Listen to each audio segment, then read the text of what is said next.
Saving Edward. It was summertime on the island of Sodor. All the engines were working hard, carrying goods and passengers. They cheerfully chuffed up and down the lines. All except Edward. Edward was worried. He wheezed as he puffed, and steam hissed out of his cylinders. One morning, Sir Topham Hatt came to the sheds. He had an important job for Edward.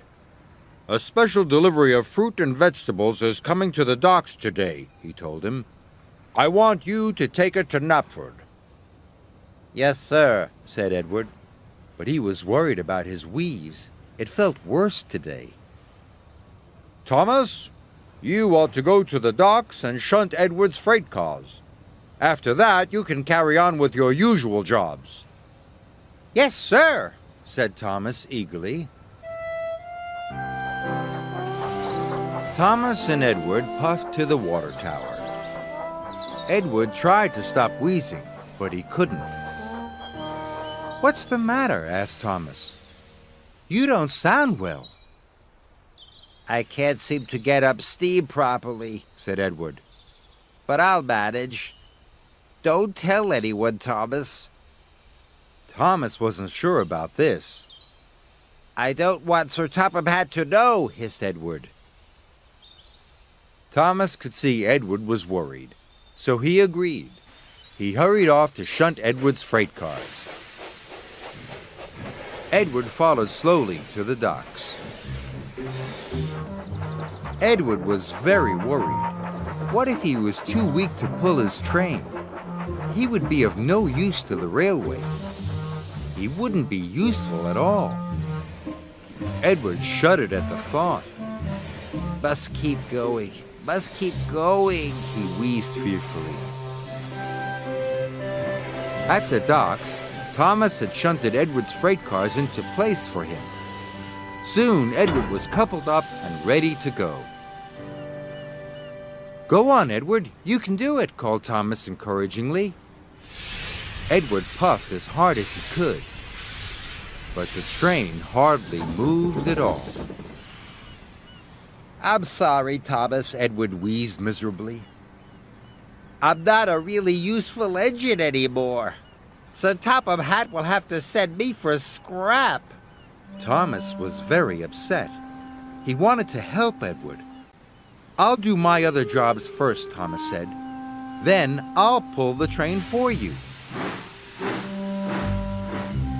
Edward watched Thomas puff away. He wasn't sure if it was right to let Thomas do his job.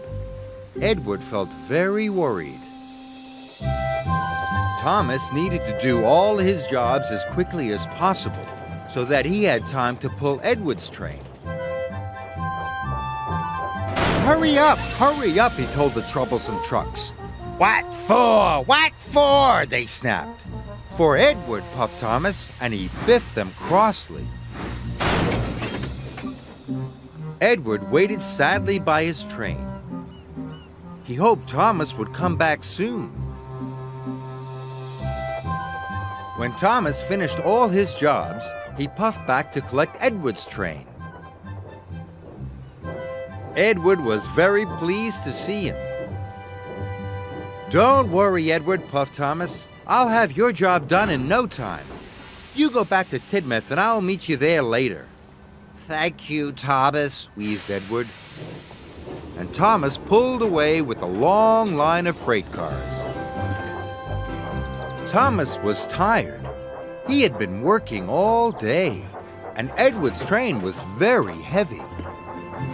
But he was determined not to let Edward down. Sir Topham Hatt was talking to Gordon as Thomas puffed in. "Thomas, this train is late," he said crossly. "And why are you pulling it? Where is Edward?" Thomas didn't want to get Edward into trouble. He had to think of an excuse. Well, Edward took on the wrong sort of coal, sir." The wrong sort of coal, boomed Sir Topham Hatt.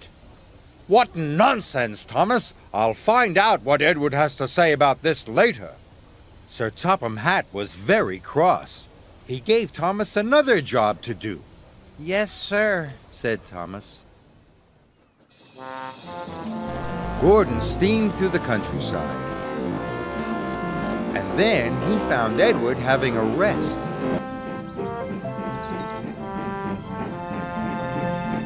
What's all this about the wrong sort of coal? Huffed Gordon. Edward looked puzzled. Gordon told Edward all about Thomas and Sir Topham Hatt. Edward felt very bad. He wanted to put things right. He decided he must go and see Sir Topham Hatt straight away. Edward hissed and wheezed his way to the station. His fire felt feeble. His wheels felt weak, but he battled on.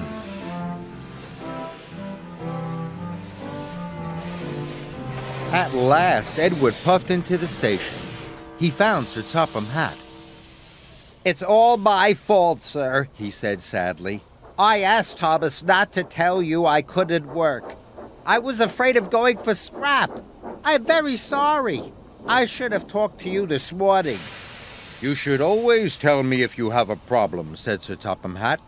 You are a loyal, hard-working, and really useful engine. I will send you to the fitters' yard straight away. You'll soon be as good as new. Edward was very relieved, and Thomas was very tired from his extra work, but they both agreed, even when it's hard, it's always best to tell the truth.